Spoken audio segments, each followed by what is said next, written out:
Ambassador Tellus stood at the window of her ship and watched another world die. Vela 3, home to 40 million of her people, was now nothing but fire and smoke. The Kreth swarm had come 3 days ago. Now there was nothing left. She was old for a Valari. Her blue skin had faded to pale gray. Her forearms trembled when she tried to hold them still. But her mind was sharp and her heart was broken. How many escaped? She asked. Her assistant, a young male named Pox, checked his screen. His voice was hollow. 200,000. Maybe less. 200,000 out of 40 million. Telos closed her eyes. This was the third world they had lost in 6 months. The Kreth were not slowing down. They were getting faster. The Valari Confederacy had existed for 10,000 years. 12 species had joined together in peace and trade. They built cities that touched the clouds. They made art that made other species weep with joy. They believed that war was something primitive species did before they learned better. They were wrong. The Kreth did not want peace. The Kreth did not want trade. The Kreth wanted one thing only: food. And to the Kreth, every other species in the galaxy was food. Tellus walked to the meeting room where the council waited. 12 representatives from 12 species, all of them afraid. She could smell their fear. It filled the room like poison. "We have lost Velar 3, she said. There was no point in being gentle. Our fleet is down to 30%. Our soldiers are dying faster than we can train them. At this rate, the Confederacy will fall within 1 year. The representative from the Hollow spoke first. His species was made of living crystal, and his voice rang like bells. "We must surrender. Offer the Kreth whatever they want. Perhaps they will show mercy." "The Kreth do not know mercy," said the representative from the mist, a being of pure gas held together by magnetic fields. "They do not understand it. To them, we are not people. We are meat." "Then we run," said another. "We take our ships and flee to the far edges of the galaxy. Start over somewhere the Kreth cannot find us." Tella shook her head. "They will find us. They always find us. Running only delays death. It does not prevent it." The council fell silent. No one had an answer. They had tried everything. Better weapons. Stronger shields. Clever tactics. Nothing worked.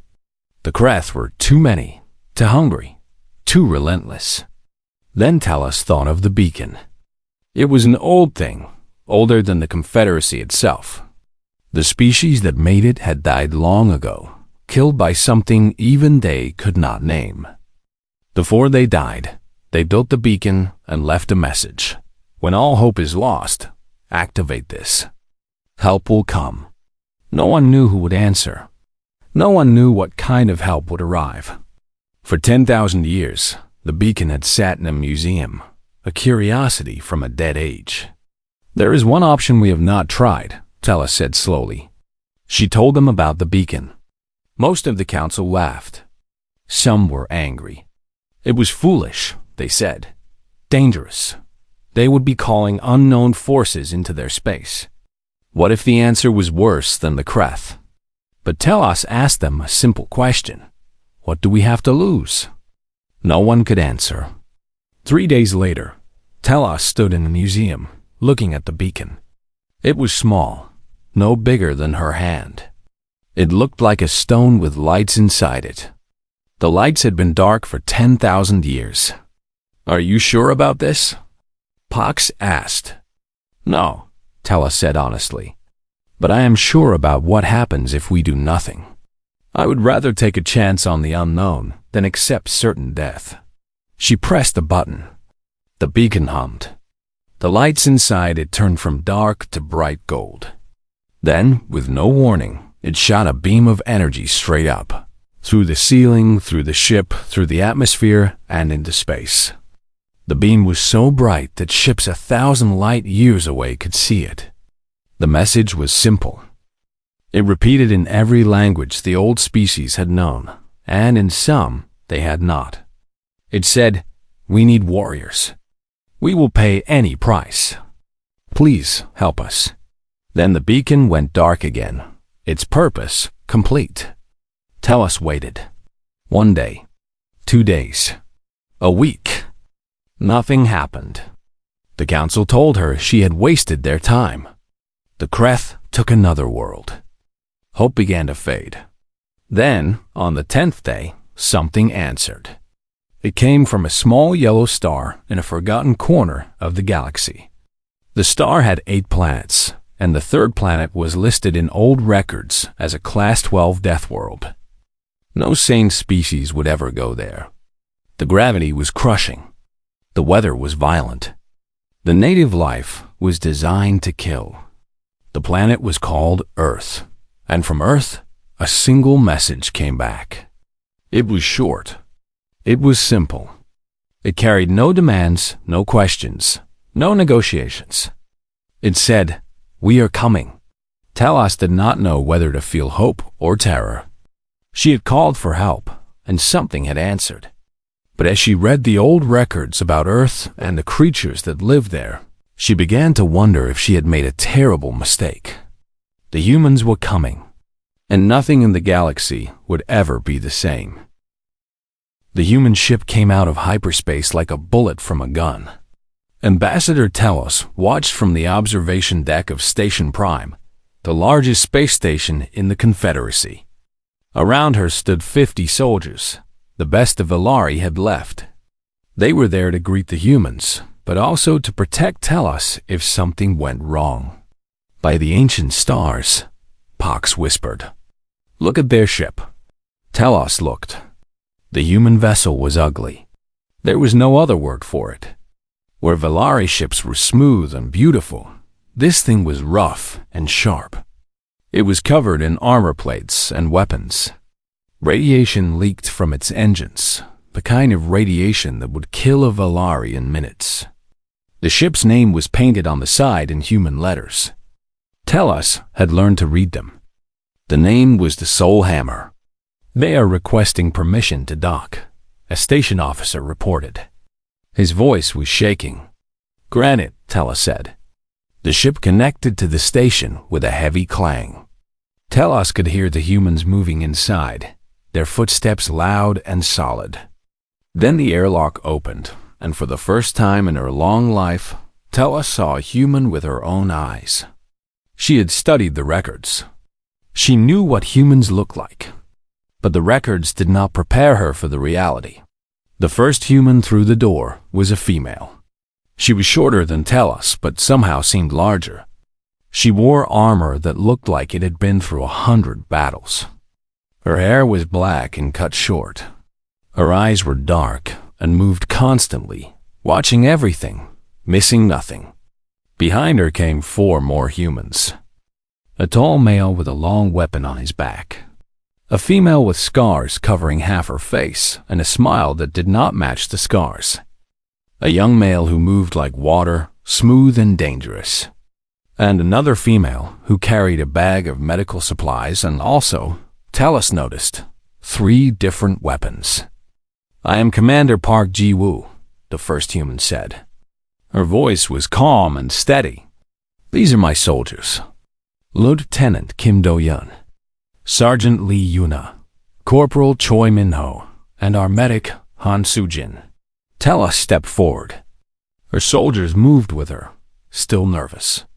"I am Ambassador Tellus of the Valari Confederacy. We thank you for answering our call." Commander Park nodded once. "You have a problem. We solve problems. Tell us about the Kreth." Tellus had prepared a long speech.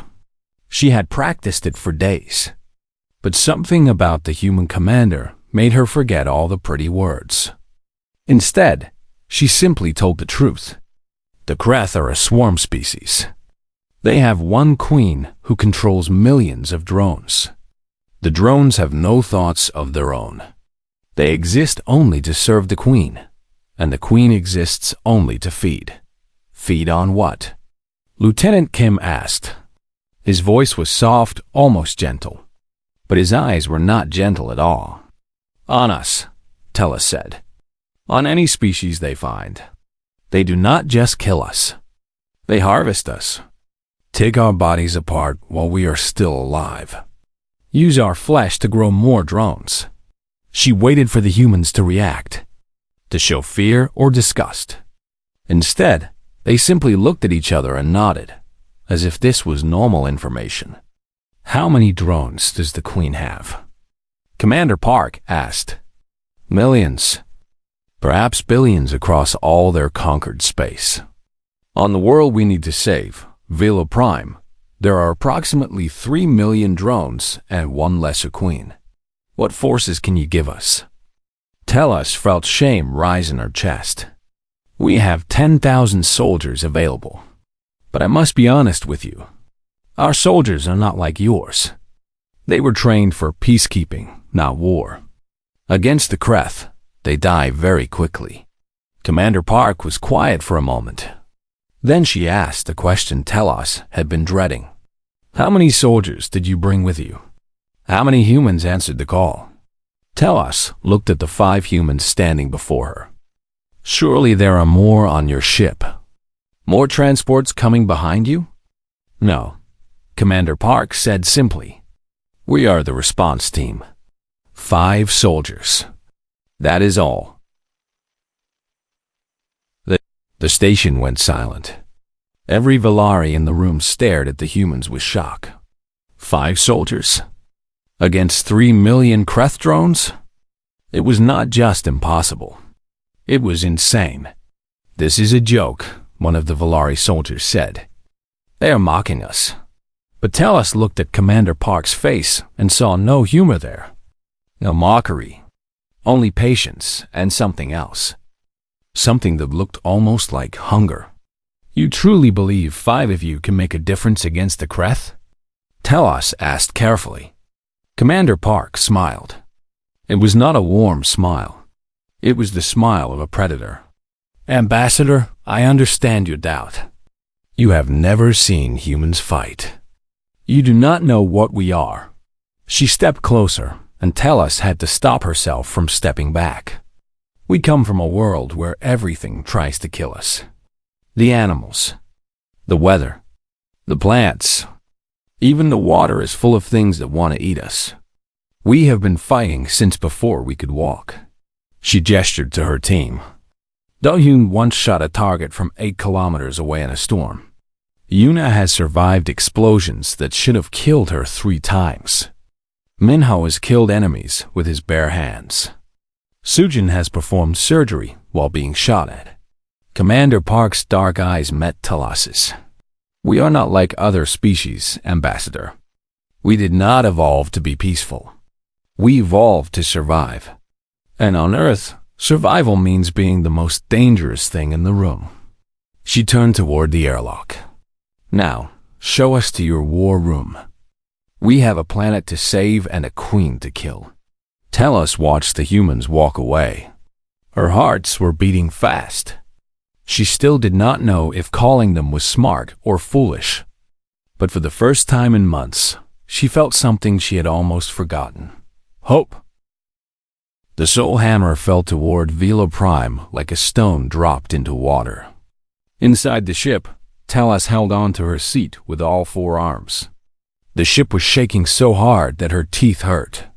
Warning lights flashed everywhere. The temperature was rising. Through the window, she could see flames licking the hull. "We are going to die," Pak said beside her. His blue face had turned pale white. Across from them, Corporal Choi Minho was checking his weapons. He looked up and smiled. This is nothing. You should try landing on Venus. Now that is hot." Tellus did not know what Venus was. She did not want to know. Commander Park's voice came through the speakers. 30 seconds to landing. Everyone get ready.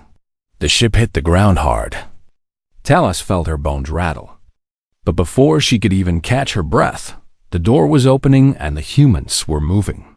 She followed them outside and saw Velar Prime for the first time since the invasion. It had been a beautiful world once. Green forests, blue lakes, cities full of art and music. Now it was gray and dead. The Kreth had eaten everything. The trees were gone. The lakes were dry. The cities were empty shells filled with bones.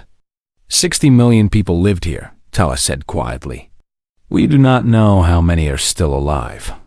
Then let us find out, Commander Park said. Doan, find high ground. Yuna, I want eyes on their defensive positions. Minho, Sujin, you are with me. Ambassador, stay close. They moved through the dead city. Tellus had to run to keep up. The humans moved fast and quiet, like hunting animals. Their eyes never stopped scanning for danger. They found the first Kreth drone 10 minutes later. Tellus had seen pictures of the Kreth. She had watched videos of them attacking. But nothing prepared her for seeing one in person. It was 3 meters tall. Its body was covered in hard black shell. It had 6 legs, 4 arms, and a head full of sharp teeth. Its eyes were red and empty, like looking into fire. The drone saw them at the same moment. It screamed, a terrible sound that made Tellus cover her ears. Then it charged. Corporal Minho stepped forward. What happened next was so fast that Tellus almost missed it. Minho moved to the side, grabbed one of the drone's arms, and twisted. The arm broke with a loud crack. Before the drone could react, Minho was behind it. He put his hands on its head and turned. The neck snapped. The drone fell. Minho wiped his hands on his armor. One down. Tellus stared at him. The whole fight had taken less than 5 seconds. A creature that could kill 100 Velari soldiers had died like it was nothing. How? She whispered. Minho shrugged. I have been fighting since I was a child. My grandfather taught me. His grandfather taught him. Humans have been killing things bigger than us for a very long time. More screams echoed through the city. More drones were coming. Many more. Dohyun, Commander Park said into her radio. Report. Lieutenant Kim's calm voice came back. I count 50 drones moving toward your position. Also, I found the civilian camp. 2 kilometers north. Approximately 5,000 survivors. The Kreth are herding them toward the main hive. Can you slow the drones down? Already started? In the distance, Tellus heard a sharp crack. Then another. Then another. Each crack was followed by a drone falling. He's shooting them, Pak said with wonder. From 2 kilometers away? 8 kilometers is his record, Medic Han said. She was watching the buildings around them, her weapon ready. But that was on Earth. Different gravity here. Commander Park made a decision. New plan. We save the civilians first. Yuna, I need a path cleared to that camp. Sergeant Lee Yuna smiled. It was a scary smile. I have been waiting for this. She pulled something from her bag. It looked like a small ball. She threw it toward a building where drones were gathering. Then she pressed a button. The explosion was massive. The building collapsed. Drones screamed and died under the falling stone. Path is clearing, Yuna said happily. Give me 2 minutes. They ran toward the civilian camp while Yuna created chaos behind them. Tellus saw things that would give her nightmares for the rest of her life. She saw Minho fight 3 drones at once and win. She saw Han shoot a drone while bandaging a wounded survivor at the same time. She saw Commander Park move through the battle like death itself, always in the right place at the right time. But it was what happened at the camp that truly showed her what humans were. A Kreth warrior, larger than the drones, had caught a Velari child. It was holding her up, ready to bite. Han moved without thinking. She ran straight at the warrior, firing her weapon. The warrior turned toward her and swung one massive arm. The arm hit Han in the chest. Tellus heard bones break. Han flew backward and hit a wall. The warrior turned back to the child. Then Han stood up. Blood was coming from her mouth. Her chest was bent at a wrong angle. At least 3 of her ribs were broken. Any Valari would be dead or screaming in pain. Han raised her weapon and fired again. The shots hit the warrior's eyes. It screamed and dropped the child. Han walked forward, still shooting, until she was close enough to put the barrel of her weapon against the warrior's head. She pulled the trigger one last time. The warrior fell. Han picked up the crying child and carried her to safety. Then, and only then, did she sit down and start treating her own wounds. "How are you still alive?" Talos asked her. "How are you still moving?" Han looked up at her with tired eyes. "Pain is just information," she said. "Information can be ignored. That child could not protect herself. I could. So I did." She went back to wrapping her own chest. Her hands were steady. Talos looked around at the 5 humans who had come to save her people. They were all wounded now, all bleeding, but none of them had stopped fighting. And suddenly she understood. Humans were not just strong. They were not just fast. They were something else entirely. They were creatures who refused to stop, who would keep fighting until their bodies failed completely, who saw pain as an obstacle instead of a limit. They were Deathworlders. And for the first time, Talos was glad they were on her side. The news spread across the galaxy like fire. 5 soldiers. 5 humans from a forgotten Deathworld. They had done what entire fleets could not. They had killed a queen. They had saved a planet. They had shown the galaxy that the Kreth could be defeated. Ambassador Talos stood in the medical bay of Station Prime, watching the humans recover. Park was sleeping, her shoulder wrapped in bandages. Han was awake, teaching a Valari nurse how to stitch wounds with one hand while her other hand, now missing 2 fingers, healed in a regeneration pod. "She should be resting," the nurse said quietly to Talos. "Try telling her that," Talos replied. Kim sat in a corner, cleaning his rifle with the patience of a man who had nothing else in the world to do. Lee was arguing with the doctors who wanted to keep her for observation. She wanted to go back to the ship and check her remaining explosives.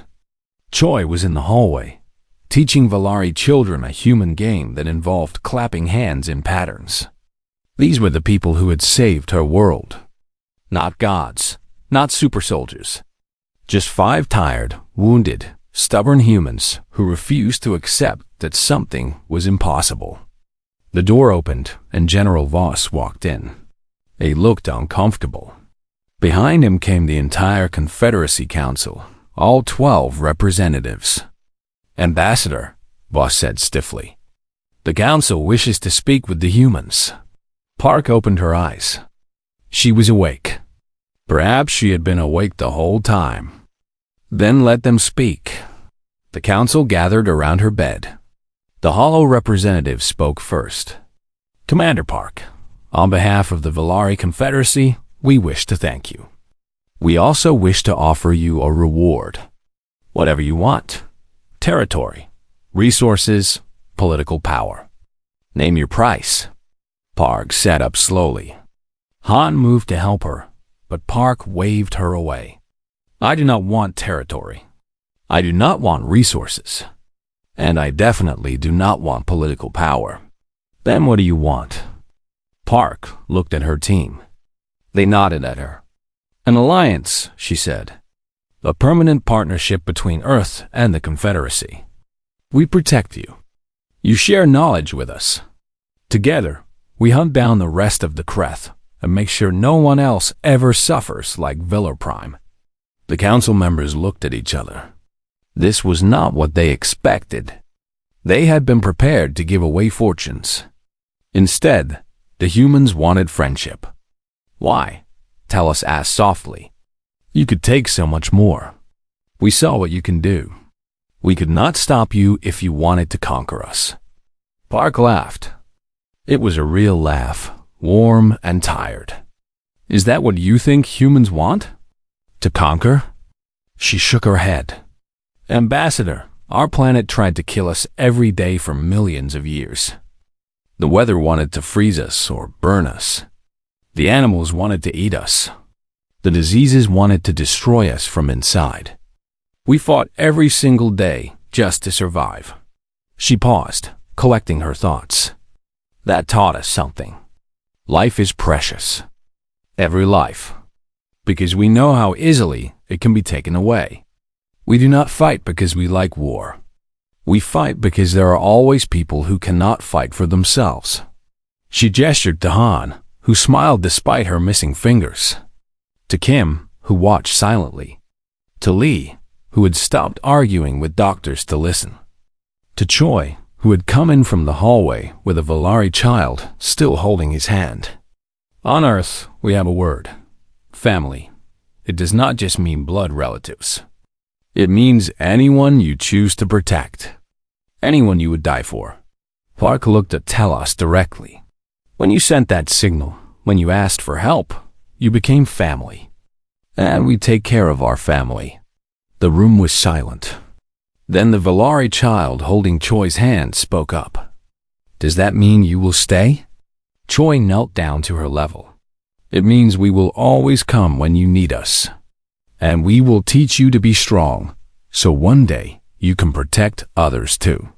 The child hugged him.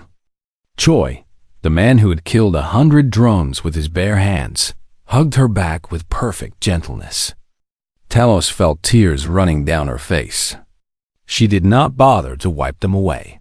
50 years later, Telos stood on a stage in front of representatives from every species in the known galaxy. She was ancient now, the oldest living Valari. But she had promised to give this speech, and she kept her promises. 50 years ago, she said, her voice still strong, we called for help. We were desperate. We were dying. We sent a message into the darkness and hoped someone would answer. She smiled. Someone did. Behind her, a screen showed images from the past 5 decades. Humans teaching Valari children to be brave. Humans fighting beside other species against the Kreth remnants. Humans building hospitals, schools, and homes on worlds that had been destroyed. We expected warriors. We got something better. We got friends. We got teachers. We got family. In the crowd, she could see humans scattered among the other species. They were everywhere now. Some were soldiers. Some were doctors. Some were engineers or artists or teachers. All of them had the same look in their eyes. That strange human combination of gentleness and steel. Commander Park Ji-woo, retired now, sat in the front row. Her hair was gray. Her shoulders still ached when it rained. But she was smiling. 50 years ago, Telos continued, I activated an ancient beacon because I had no other choice. I did not know if help would come. I did not know if the answer would be friend or enemy. She paused, looking out at the galaxy she had helped to save. I was terrified when I saw what came through that airlock. These strange creatures from a Deathworld. These beings who laughed at pain and refused to die. Her voice grew soft. Now, I am grateful. Because they taught us something important. They taught us that strength is not about being the biggest or the fastest or the most numerous. Strength is about refusing to give up. Strength is about protecting those who cannot protect themselves. Strength is about choosing love over fear, even when fear would be easier. She raised her glass. To the humans. To the Deathworlders who came when we called. To the family we found among the stars. Across the galaxy, billions of beings raised their glasses in response. And somewhere on a small blue planet orbiting a yellow star, in a quiet room in a place called Korea, an old woman named Park Ji-woo heard the cheers through her communicator. She looked at the picture on her wall. 5 young soldiers, covered in blood and smiling, standing on a dead world they had brought back to life. We did good, she said to the picture. We did real good. Outside her window, the stars were shining. Not burning anymore, just shining. The universe was at peace, and the humans were there to keep it that way. The end. 3 days had passed since the humans landed on Villa Prime. In those 3 days, they had saved 12,000 civilians. They had killed over 10,000 drones. They had destroyed 4 hive nodes, cutting the Queen's ability to control her forces in the southern region. And now, Commander Park Ji-woo was looking at a map that showed something impossible. The main hive, she said, pointing at the massive structure at the planet's north pole. That is where the Queen is hiding. Kill her, and the swarm dies with her. The Valari generals who had arrived with reinforcements stared at the map. The main hive was a mountain of living flesh and bone, built by millions of drones over decades. It was surrounded by 3 million more drones. No army in the Confederacy could break through that. We should bomb it from orbit, General Voss suggested. He was the highest-ranking Valari military officer left alive. Destroy the entire area. There are still civilians inside, Commander Park said. Prisoners. The Queen keeps them alive as long as possible. Fresh food? Then they are already dead, Voss said coldly. We cannot risk our remaining forces for a few thousand people. Park looked at him for a long moment. Her eyes were hard. Then you and I have different ideas about what a soldier should do. She turned to her team. They looked terrible. Kim had a bandage over one eye where a drone had scratched him. Lee's arm was in a sling from a bad landing. Choi was limping from a wound in his leg that he refused to let Han treat. Han herself had her ribs wrapped so tight she could barely breathe. But all of them were standing. All of them were ready. Here's the plan, Park said. Do-hyun, you will set up position here. She pointed to a cliff 3 kilometers from the hive. Start shooting anything that moves. Make them think we have 100 snipers. Kim nodded once. Yuna, you are going inside the hive. There are thermal exhaust vents here, here, and here. She pointed to 3 spots on the map. Put your charges at the base of each one. When they blow, the hive's internal temperature will spike. The drones will panic. Lee grinned. I love this plan already. Minho, you are the distraction. Take the main entrance. Make noise. Draw their attention. Give Yuna time to work. Choi cracked his knuckles. Just me against the front door? Sounds fair. Sujin, you are with me. We are going straight for the Queen.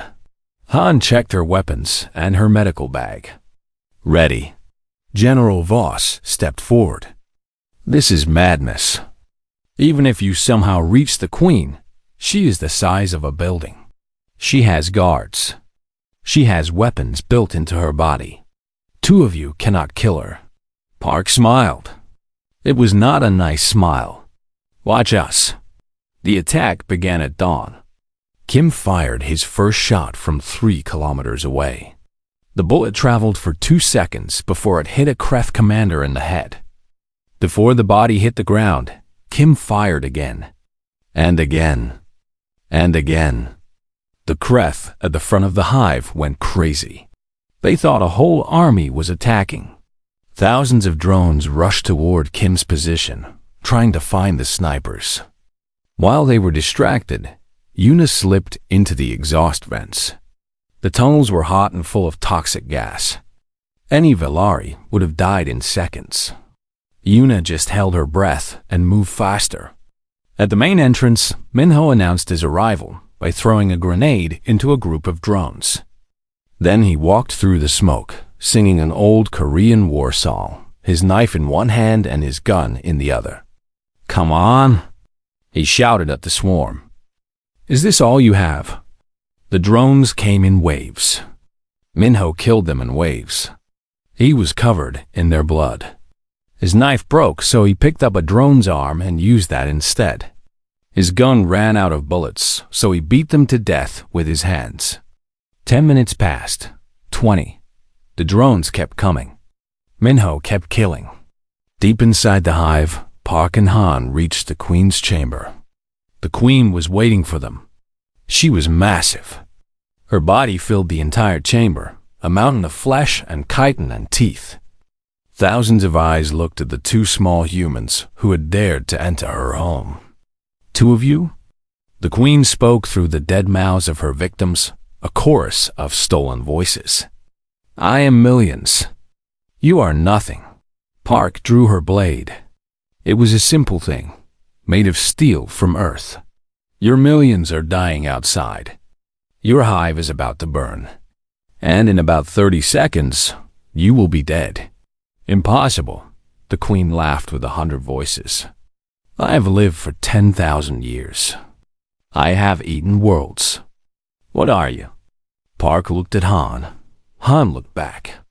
They both smiled. We are human, Park said. And on our world, we are the thing that everything else fears. The Queen attacked. She was fast for something so large. Her arms swept through the air like falling trees. Her mouth opened wide enough to swallow them whole. Acid dripped from her teeth. Park and Han moved like dancers. They had fought together for years. They knew each other's movements like they knew their own. Park went left. Han went right. The Queen could not track them both. She tried to hit Park and missed. Han fired at her eyes. Two of them burst. The Queen screamed. Park climbed. She used the Queen's own body as a ladder, jumping from arm to arm, dodging teeth and claws. Han kept firing, kept the Queen distracted, kept drawing her attention. The fight lasted 11 minutes. Han lost 2 fingers when she was too slow to dodge. Park took a stinger through her shoulder when she got too close. But they did not stop. They could not stop. Too many people were counting on them. In the end, Park reached the Queen's brain. It was protected by thick bone, but human determination was thicker. Park drove her blade into the Queen's skull with both hands. She pushed until her arms burned. She pushed until she felt the blade break through. The Queen screamed one last time. Her psychic voice rippled through the hive, reaching every drone connected to her mind. And then she died. 3 million drones collapsed at once. Without the Queen's mind controlling them, they were nothing but empty shells. They fell where they stood, harmless. Outside the hive, Minho stopped fighting because there was nothing left to fight. Kim put down his rifle. Yuna's charges exploded, but it did not matter anymore. The war was over. Park pulled her blade from the Queen's skull and fell to her knees. Blood was pouring from her shoulder. Her vision was going dark. But she had enough strength for one last message. Mission complete, she said into her radio. Vela Prime is clear. Then she passed out with a smile on her face.